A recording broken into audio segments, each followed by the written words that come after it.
An injury to one is an injury to all. A Washington emigrant's westward journey into the heart of the IWW. 1910. Word arrives to the rural Midwest of a lucrative industrial boom in Washington state. A poor boy named Ian hears that he can make a steady living as a logger, shingle weaver, or train rat. Maybe he can even work himself up to become the next Rockefeller.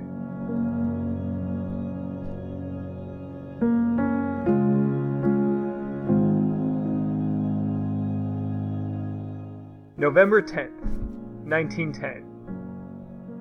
Dear Mama, by the time you read this, I'll be long gone. There's a voice calling me, and it comes from the West. It belongs to industry. I've been hearing these talks about town of jobs that pay all better than we'd ever know. And the adventure, Mama. Unexplored land, camaraderie, the wild, wild West. I gotta go. I gotta stake my claim. By the time the sun comes up, I'll have jumped a ride on the Transcontinental to find my future. Give Papa and young Ainsley my love. I'm off to find my calling. Best, Ian. Just half a century earlier, such a journey would have taken young Ian ages, with no guarantee of safety. But thanks to the wondrous advancement of the Transcontinental Railroad, he was able to get from Duluth, Minnesota to Tacoma, Washington in a matter of days.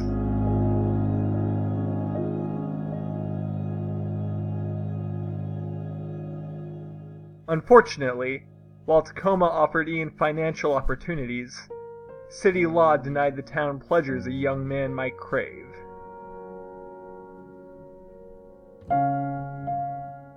February 6th, 1911. Dear Mama, I must get out of Tacoma. Now you know I ain't a complainer, and when we get down to the pig's gristle, you know I'm a good Christian. But not even the good Lord above would deny a hard-working man a saloon. Yet the bureaucrats and nosy Nancies in this damn town want to do just that with their Christ-forsaken Make Tacoma Clean laws. Now why on earth would man toil all day down at the wharf if he is told he can't use his hard-earned money to imbibe a little? Our forefathers would turn in their damn graves. I've heard whispers from the men that the jobs up north are plentiful, with even better pay. I plan to leave at the end of the season. I will let you know when I settle. Best, Ian. Ian left Tacoma in spring 1911 and hitchhiked his way to Everett. Known as the City of Smokestacks, the town of 35,000 was an industrial mecca. He found work at the Clow-Hartley plant, the world's largest shingle mill. He was hired on as a shingle weaver, building wooden roofing shingles for houses. The pay was good, but the hours were long, and the job proved hazardous.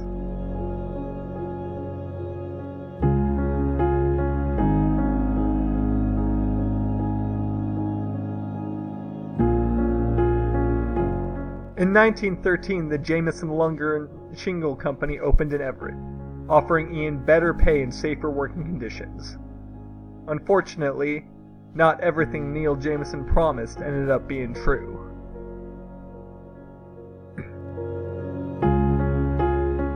August 3rd, 1913. Dear Mama, I lost another finger to a shingle blade. One more and Mr. Jameson says my goose is cooked. Best, Ian. With hope for himself and his fellow workers waiting, young Ian turned to the one organization supporting the shingle weavers, the Industrial Workers of the World, also known as the IWW. The IWW is an anti-capitalist, anti-imperialist, pro-worker union, whose radical tactics made them the chagrin of industry fat cats throughout the Northwest.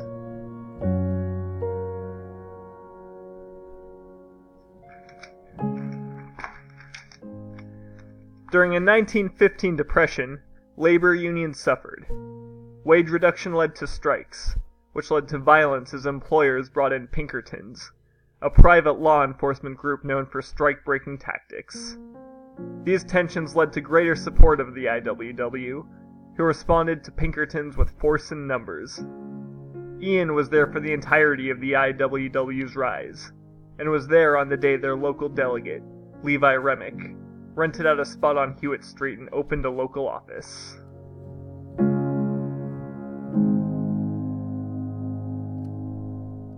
By 1916, the Depression ended and the shingle industry saw its most successful year. Yet workers who had been promised greater wages saw no growth of any sort. Tensions worsened, and the IWW called for direct action. The union's members, also known as Wobblies, took to the picket lines. June 3rd, 1916. Dear Mama, looks like strike is the word of the day. Jameson at the factory ain't backing down, and most important, he ain't giving us any more pay. But he has no idea what he's in for. Mr. Remick is expecting Wobblies from all over the state to show up in solidarity. Jameson will look more foolish than a pig when he sees our numbers. Best, Ian. Little did Ian and the other Wobblies know, they'd be fighting a losing battle. That summer and fall, Sheriff Donald McRae, an anti-unionist fiend, set his fangs on the IWW. Sensing danger in the Wobblies' numbers, he went to work deputizing a cadre of scabs, nationalists, Klansmen, and factory owners. They broke picket lines and rallies, attacking Union members on the streets and arresting them in numbers. Things came to a head on October 30th, when McRae and his men attacked a peaceful IWW assembly, arresting several members. Ian was one of several Wobblies brutalized by police in the jail cells before being banished from Everett, dropped into the wilderness, and forced to walk to Seattle. October 3rd, 1916. Dear Mama, I made it in one piece. Barely. Shoulders dislocated. Ribs are cracked. But the other men are worse off. What those pigs did in the cell there was a nightmare. But we're not done yet. As the Union says, an injury to one is an injury to all. We'll be back in Everett, in force. Remick's planning a big action next Sunday. Some boys here have got some boats. The Verona, I think one is called. We'll be arriving at the docks and storming the town. That rat McRae better hope we don't find the likes of him. Give Papa and Ainsley my blessings. Next time I write, I'm sure the news will be better. Best, Ian.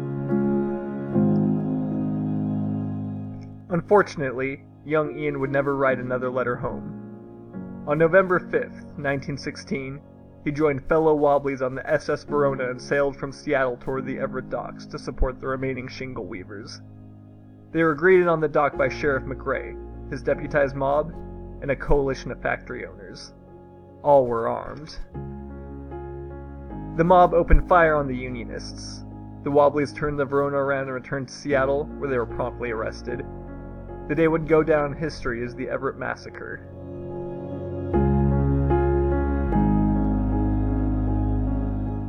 Five Wobblies and 2 deputies were confirmed dead following the skirmish. But this does not account for the many men who fell from the docks of the Verona and were lost in the Puget Sound. Ian Muller was one of these men. The Everett Massacre is known as one of the bloodiest days in our country's fight for labor rights. The sacrifices the Wobblies made that day was one of many made in the quest for fair pay and safe working conditions. Young Ian Muller was one of many who gave his life for that fight. Let us remember him.